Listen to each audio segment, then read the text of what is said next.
৭১%, নির্বাচনকালে দল নিরপেক্ষ সরকারের পক্ষে ৮৩%, স্বাধীন পুলিশ কমিশন গঠনের পক্ষে ৯০%। অর্থাৎ দর্শক, সুশাসনের জন্য নাগরিক সুজনের একটি প্রতিবেদনে উঠে এসেছে যে 2 মেয়াদের বেশি প্রধানমন্ত্রী চান না ৮৯% মানুষ। এদিকে পাশে রয়েছে ভোট কেন্দ্রের সংখ্যা ৪৫,০০০ এবং ৪৫,০৯৮, ভোট কক্ষ ২,৮০,৫৬৪ এবং ভোট গ্রহণ কর্মকর্তা ৯,৩১,১৩১ জন। এদিকে পাশে 8টি শিরোনাম রয়েছে বড় করে। কম খরচায় মালয়েশিয়া, 5 সমঝোতা স্বাক্ষর।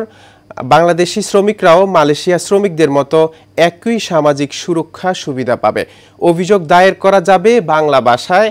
উদ্যোগ নেওয়া হবে অভিবাসন ব্যয় কমানোর। অর্থাৎ দর্শক, গতকালকেই মালয়েশিয়া গিয়েছেন প্রধান উপদেষ্টা ডক্টর মোহাম্মদ ইউনূস এবং ওইখানে মালয়েশিয়ার প্রধানমন্ত্রীর সাথে কয়েকটি সমঝোতা স্বাক্ষর রয়েছে। সেখানের মধ্যে রয়েছে বাংলাদেশি শ্রমিক, বিশেষ করে বাংলাদেশি যে শ্রমবাজার নিয়েই বেশি আগ্রহ প্রকাশ করেছেন প্রধান উপদেষ্টা এবং সেখানে 5টি সমঝোতা স্বাক্ষর ইতিমধ্যে হয়ে গেছে, যেখানে রয়েছে বাংলাদেশের শ্রমিকরা মালয়েশিয়া শ্রমিকদের মতোই সামাজিক যে তারা যেভাবে চলাফেরা করছে এবং তারা যেই আইনি কাঠামো পাচ্ছে সবগুলোই কিন্তু বাংলাদেশি শ্রমিকরাও পাবে এবং চাইলে তারা অভিযোগও দায়ের করতে পারবে, সেটিও বাংলা ভাষার মাধ্যমে। পাশে রয়েছে আনোয়ার ইব্রাহিমের উদ্যোগ, মিয়ানমারে যাবে 3 দেশের পররাষ্ট্রমন্ত্রী। অর্থাৎ দর্শক, বাংলাদেশের রোহিঙ্গা সংকট নিয়ে কিন্তু এখনও কোনো রোহিঙ্গা সংকটের বিশেষ করে কোনো সমাধান কিন্তু এখনও কেউই দিতে পারেনি, যেখানে কিন্তু প্রধান উপদেষ্টা বেশ কয়েকটি সফরও করেছে। সে প্রত্যেকটি সফরের মধ্যেই তিনি কিন্তু রোহিঙ্গা ইস্যুটি তুলে ধরেছেন এবং প্রত্যেকটি প্রধানমন্ত্রীর কাছে এই বার্তাটি তিনি পাঠিয়েছেন। কিন্তু সবাই একটি আশ্বাস দিয়েছে এবং রোহিঙ্গাদের সাথে বসারও একটা সিদ্ধান্ত নিয়েছে। কিন্তু এখানে এই দ্বিপাক্ষীয় বৈঠকেও কিন্তু এই যে মালয়েশিয়ার প্রধানমন্ত্রী জানিয়েছেন যে মিয়ানমার যাবেন 3 দেশের পররাষ্ট্রমন্ত্রী, এমনও একটা এখানে সিদ্ধান্ত হয়েছে।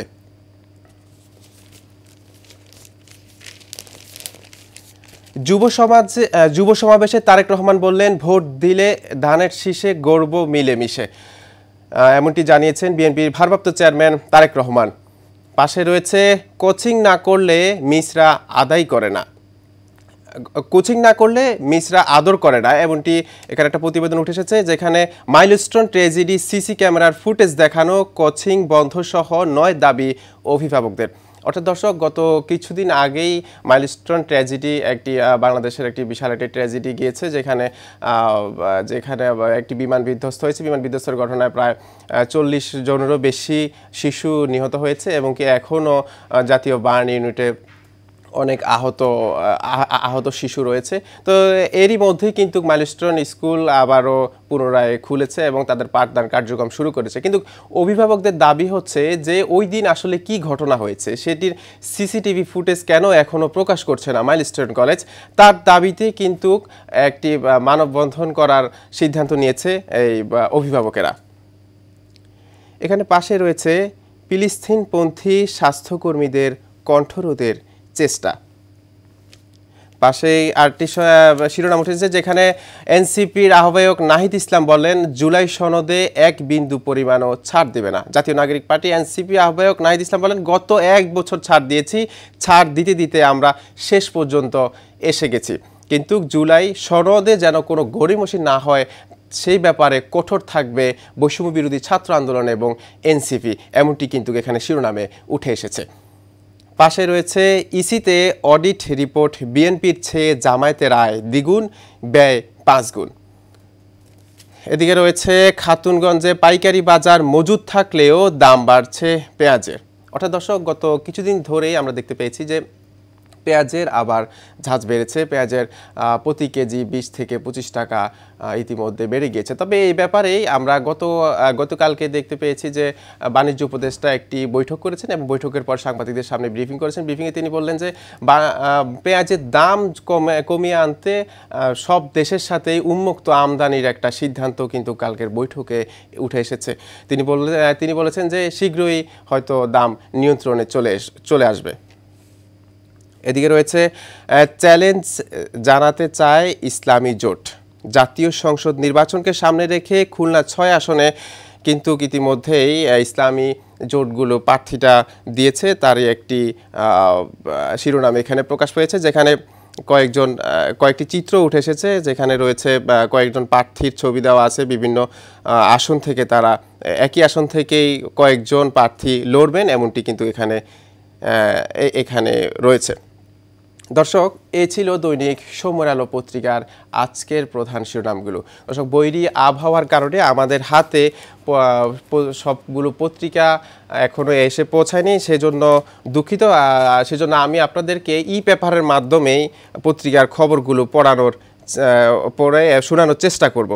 দর্শক, আমার হাতে এখন আমি পড়ব দৈনিক প্রথম আলো পত্রিকার আজকের শিরোনাম। প্রথম আলো পত্রিকায় আজকে শিরোনাম করেছে দলগুলো সন্তুষ্ট, আপত্তি ও ভিন্ন মতো আছে। অর্থাৎ দর্শক, এই ঐক্যমত কমিশনের যে বেশ কয়েকটি দফায় বেশ কয়েকটি বৈঠক হয়েছে, কিন্তু বৈঠকের মধ্যেই কয়েকটি দল কিছু বিষয়ে একমত পোষণ করেছে, আবার কিছু বিষয়ে কিন্তু তাদের মধ্যে একমত পোষণ করতে পারেনি। তারই একটি কিন্তু শিরোনাম এখানে উঠে এসেছে, যেখানে রয়েছে ইসি প্রস্তাব নিয়ে বড় আপত্তি নেই। তাদের ইসি প্রস্তাব নিয়ে কিন্তু বড় কোনো ধরনের আপত্তি নেই। রয়েছে জোটগত নির্বাচনে প্রতীক সংক্রান্ত প্রস্তাব নিয়ে মিশ্র প্রতিক্রিয়া। এদিকে রয়েছে ইভিএম বাতিল ও সশস্ত্র বাহিনী সংক্রান্ত প্রস্তাব ইতিবাচক এর মতো। এদিকে আরেকটি শিরোনাম উঠে এসেছে, যেখানে রয়েছে নির্বাচনের দায়িত্বে সশস্ত্র বাহিনীর ক্ষমতা বাড়ানোর প্রস্তাব ইতিবাচক, বললেন সাবেক নির্বাচন কমিশনার। এদিকে প্রধান উপদেষ্টা এবং মালয়েশিয়ার প্রধানমন্ত্রীর একটি ছবি এখানে প্রকাশ পেয়েছে, যেখানে রয়েছে দুই দেশের সম্পর্ক গভীর করার প্রত্যয়। রয়েছে বাণিজ্য, বিনিয়োগ, জনশক্তি, জ্বালানি, সহযোগী সহ বিভিন্ন দ্বিপাক্ষীয় বিষয় কিন্তু নিয়ে আলোচনা হয়েছে। একই সাথে রয়েছে 5 সমঝোতা স্বাক্ষর, যেখানে 3টি নোট বিনিময় চুক্তি সই, যেখানে রয়েছে দেশের আইন শৃঙ্খলা। প্রধান উপদেষ্টা কিন্তু বৈঠকে বলেছেন দেশের আইন শৃঙ্খলা ফেরাতে পেরেছি, অর্থনৈতিক পুনরুদ্ধার করতে পেরেছি। রয়েছে দুই দেশের চমৎকার সম্পর্ক উভয় দেশের ভাগ্য উন্নয়নের সহায়ক হবে, বললেন প্রধানমন্ত্রী আনোয়ার ইব্রাহিম, মালয়েশিয়ার প্রধানমন্ত্রী আনোয়ার ইব্রাহিম। পাশে রয়েছে অর্থ উপদেষ্টার সংবাদ সম্মেলন। তিনি জানান অর্থনীতি সংস্কার কাজ নির্বাচিত সরকারও এগিয়ে নেবে। অর্থাৎ দর্শক, অন্তর্বর্তী সরকারের আমলে যে সংস্কারটি শুরু হয়েছে সেটি অর্থ মন্ত্রণালয়ও কিন্তু রয়েছে। তবে অর্থ মন্ত্রণালয় সব সংস্কার যদি না করতে পারে সেটি নির্বাচিত সরকার এগিয়ে নেবে, এমনটাই প্রত্যাশা ডক্টর সালাউদ্দিন আহমেদের। দর্শক, এখানে পাশে আরেকটি শিরোনাম উঠেছে, যেখানে অভিভাবকেরা চান বন্ধ হোক স্কুলের কোচিং। অর্থাৎ দর্শক, যে মাইলস্টোন কলেজের যে অগ্নিকাণ্ডের যে বিমান বিধ্বস্ত ঘটনাটি ঘটেছে, সেখানে অভিভাবকরা চান যে বন্ধ হোক স্কুলের কোচিংটা তারা চান না। কোচিংয়ের বিলম্বর কারণে কিন্তু ওই দিন এই মাইলস্টোনে বিধ্বস্ত ঘটনায় এত শিশু নিহত হলো। দর্শক, এখানে পাশে রয়েছে অনিশ্চয়তায় AUW বৃত্তি পাওয়া 130 ফিলিস্তিনির ছাত্রীর পড়াশোনা। ভিসা অনুমতি বাতিল, বাংলাদেশের এশিয়ান ইউনিভার্সিটি ফর উইমেন বৃত্তি পেয়েছে ছাত্রীরা, অন অ্যারাইভাল ভিসার অনুমতি দিয়ে পরে বাতিল। দর্শক, এখানে পাশে রয়েছে সড়কে রেলের প্রকল্প থেকে সাশ্রয় পরিবহন খাত এখনও বিশৃঙ্খলা। অর্থাৎ দর্শক, সড়কে শৃঙ্খলা ফেরাতে পারলেও কিন্তু এখনও এই গাড়িতে বা সড়ক পরিবহনে কিন্তু এখনও অন্তর্বর্তী সরকার কোনো শৃঙ্খলা ফেরাতে পারেনি। যদিও দফায় কয়েকটি বৈঠকও করেছেন তারা, তারপরও কিন্তু সেই শৃঙ্খলা তারা ফেরাতে পারেনি। স্যার, আসলে একটি বিষয়, বর্তমান সময়ে কিন্তু জ্বরের একটি প্রকোপ বেড়েছে। ইতিমধ্যে কিন্তু বাংলাদেশে জ্বরে মোটামুটি প্রতিটি ঘরেই কিন্তু জ্বরের একটা প্রাদুর্ভাব দেখা দিয়েছে। তো সেই ক্ষেত্রে কোথাও দেখা গেছে ডেঙ্গু উপসর্গ নিয়ে আসতেছে, আবার কোথাও দেখা গেছে চিকুনগুনিয়া, আবার কোথাও অন্য কোনো ভাইরাস। আসলে বিষয়টা নিয়ে স্বাস্থ্য অধিদপ্তরের পক্ষ থেকে বা আপনার পক্ষ থেকে পরামর্শটা কি থাকবে একটু আমাদেরকে জানাবেন। হ্যাঁ, আপনাকে অনেক ধন্যবাদ। আপনারা জানেন যে আসলে সারা বছর ব্যাপী কিন্তু আহ, আহ, জ্বর জাতীয় রোগটা কম বেশি বিদ্যমান থাকে। আমরা ইনফ্লুয়েঞ্জা লাইক ইলনেস এগুলোকে বলে থাকি। এবং এই জ্বরগুলো আসলে কি কারণে হচ্ছে এটার জন্য সরকারের কিন্তু সার্ভিলেন্স যেটা আছে এটা প্রক্রিয়া চালু আছে। আমাদের স্বাস্থ্য সেবা বিভাগের সাথে থেকে স্বাস্থ্য অধিদপ্তরের যে আইইডিসিআর নামে একটা প্রতিষ্ঠান আছে, এদের কিন্তু একটা সার্ভিলেন্স সিস্টেম আছে। আমাদের বেশ কিছু জেলা হাসপাতালে তাদের যে এই জাতীয় অসুস্থতা নিয়ে যারা আসছেন তাদের কাছ থেকে নমুনা নিয়ে পরীক্ষা করে আমরা লক্ষ্য রাখছি যে আসলে এই জ্বরগুলো কি কারণে হচ্ছে। এটা হলো আমাদের সরকারের তরফ থেকে নিয়মিত প্রক্রিয়া। আর আরেকটা ইস্যু আমরা সবাই জানি, সচেতন আছি, যেটা আপনি আসলে মুখে বলে ফেলেছেন। সেটা হলো যে যে সিজনটা চলছে এটা কিন্তু আসলে ডেঙ্গি জ্বরের জন্য একটা সিজন। আর পাশাপাশি কিছুদিন আগে আমরা জনগণকে সচেতন করেছিলাম সরকারের পক্ষে, স্বাস্থ্য অধিদপ্তরের পক্ষে, যে আমরা বিশ্বব্যাপী কিছুটা কোভিড-19 উচ্চ সংক্রমণের হার লক্ষ্য করছি। কিন্তু স্বস্তির বিষয় হলো যে আমাদের আমাদের যে সরকারি এবং বেসরকারি স্বাস্থ্য ব্যবস্থাপনা যারা আছে তাদেরকে প্রস্তুতির জন্য আমরা যেরকম নির্দেশনা দিয়েছিলাম, একই সাথে জনগণকে সচেতন করার জন্য আপনারা সহ সবাই আমরা কাজ করেছি এবং জনগণ সচেতন ছিলেন। এবং আমাদের এখন যে সার্ভিলেন্সের যে ফলাফল এবং যে সমস্ত রোগের কারণে, জ্বরের কারণে যে সমস্ত পরীক্ষা নিরীক্ষা হচ্ছে, আমরা আর কোভিড-19 যে উচ্চ সংক্রমণের হার লক্ষ্য করছিলাম আমাদের দেশে, আমরা এটাকে এখন আর সে উচ্চ সংক্রমণের হার বলছি না। তবে ডেঙ্গু সংক্রমণের হার এখনো কিছুটা আছে। এখানেও আমাদের যেটা স্বস্তির ব্যাপার যেটা হলো যে যদিও কিছু কিছু মৃত্যু হচ্ছে এবং সংক্রমণও হচ্ছে, হসপিটালে কিছু ভর্তিও হচ্ছে, কিন্তু বিগত বছরগুলোতে যে পরিমাণে ডেঙ্গু সংক্রমণ ধরা পড়ছিল, আমরা এই বছর কিন্তু তার চেয়ে অনেক বেশি সহনীয় মাত্রায় এই ডেঙ্গু সংক্রমণটা লক্ষ্য করছি। মৃত্যুর ক্ষেত্রগুলো আমরা পর্যালোচনা করে যেটা দেখেছি সেটা হলো যে অধিকাংশ ক্ষেত্রেই সেবা প্রার্থী যারা আছে, অসুস্থ যারা হয়েছেন তারা দেরিতে হসপিটালে এসছে। এর সাথে ডেঙ্গু চিকুনগুনিয়ার কথা বলছেন এটা আছে।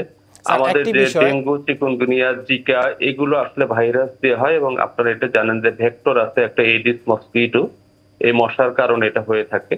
এই মশাটাকে ধ্বংস করার জন্য আমরা মানুষকে যেরকম সচেতন করছি, জনগণকে, পাশাপাশি সরকারের দায়িত্বপ্রাপ্ত বিভিন্ন সংস্থা যারা আছেন, বিশেষ করে স্থানীয় সরকার প্রতিষ্ঠান, সিটি কর্পোরেশন, মিউনিসিপ্যালিটি, ইউনিয়ন পরিষদ, তাদের নিয়মিত কার্যক্রমের অংশ হলো মশাকে ধ্বংস করা এবং লার্ভাকে ধ্বংস করা। এই প্রক্রিয়াগুলো সবাই নিজ নিজ দায়িত্ব আমরা মনে করি যে নিজ অবস্থান থেকে তারা পালন করছেন এবং আমরা সংক্রমণের হারটা সহনীয় মাত্রায় দেখছি। স্যার একটা বিষয়, আমরা জি প্লিজ। একটা বিষয়টা হচ্ছে যে ডেঙ্গু এবং চিকুনগুনিয়া দুইটি কিন্তু মানুষ একসাথে গুলিয়ে ফেলছে, কিন্তু দুইটার উপসর্গই এক। তো এই দুইটা চিহ্নিত করার উপায়টা আসলে কি একটু জানাবেন। উপসর্গ ভিত্তিক আসলে এই জ্বরগুলোকে আলাদা করা এই এই এখনকার সময়টাতে এই মুহূর্তে আসলে খুব একটা সহজ না। কারণ হলো আপনারা জানেন যে রোগ বৎসরে বৎসরে সময়ে সময়ে তার লক্ষণ এবং যে উপসর্গগুলো এগুলো আসলে পরিবর্তিত হয়ে যায়। তো এই কারণে আমাদের সুনির্দিষ্টকরণ করতে হলে আসলে ল্যাবরেটরি পরীক্ষাগুলো করে এগুলোকে আলাদা করা দরকার। তারপরেও আমরা স্বাভাবিকভাবে যেটাকে দেখি যে আমরা আগে ডেঙ্গু জ্বর হলে আমরা বলতাম যে জ্বর হচ্ছে, শরীরে প্রচন্ড ব্যথা হচ্ছে, মাথা ব্যথা হচ্ছে, চোখে ব্যথা হচ্ছে, জরুরি ক্ষেত্রে পেটে ব্যথা, এমনকি ডায়রিয়া, কোন কোন ক্ষেত্রে প্রস্রাব কমে যাওয়া, গায়ে পানি ধরে যাওয়া, ব্লাড প্রেশার কমে যাওয়া, এই জাতীয় যে, এবং গায়ের চামড়ার নিচে রক্তের মতো গুটি গুটি দানা তৈরি হওয়া, এগুলোকে আমরা ডেঙ্গুর লক্ষণ বলতাম। তো এখন দেখা যাচ্ছে এই যে লক্ষণগুলো আসলে সবকিছু সব ডেঙ্গু রোগীর ক্ষেত্রে এটা আসছে না, এবং একই রকম প্রায় আমরা লক্ষণগুলো পাচ্ছি হলো আমাদের চিকুনগুনিয়া জ্বরের ক্ষেত্রে। সুতরাং আমাদের জনসাধারণের জন্য অনুরোধ থাকবে যে আমরা এই ধরনের জ্বরের যদি আক্রান্ত হয়ে যাই, প্রথমত হলো যে আমরা চিকিৎসকের পরামর্শ নিব। অতিরিক্ত ওষুধপত্র আমরা খাবো না, জ্বরের ওষুধপত্র খাবো, একটু তরলের পরিমাণ গ্রহণটাকে আমরা বাড়িয়ে দেব এবং আমরা পরিমিত সময়ের মধ্যে আমরা নিকটস্থ যে হাসপাতাল আছে হাসপাতালগুলোতে আমরা এই পরীক্ষাগুলো করে নেব।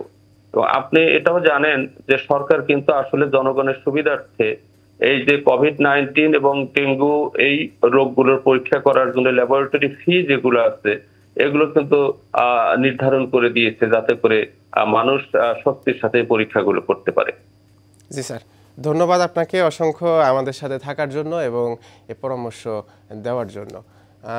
দর্শক, এতক্ষণ আমাদের সাথে যুক্ত ছিল ডক্টর ABM আবু হানিফ, পরিচালক প্রশাসন, স্বাস্থ্য অধিদপ্তর। তিনি যেমনটি বলেছেন যে ডেঙ্গুর চলমান সময় ডেঙ্গুর প্রাদুর্ভাবে বিভিন্ন পরামর্শ দিয়েছেন এবং পাশাপাশি বাসা বাড়ি সব কিছু সবসময় পরিষ্কার রাখার জন্য এবং পানি যেন না জমে থাকে এই ধরনের কিন্তু তিনি পরামর্শ দিয়েছেন।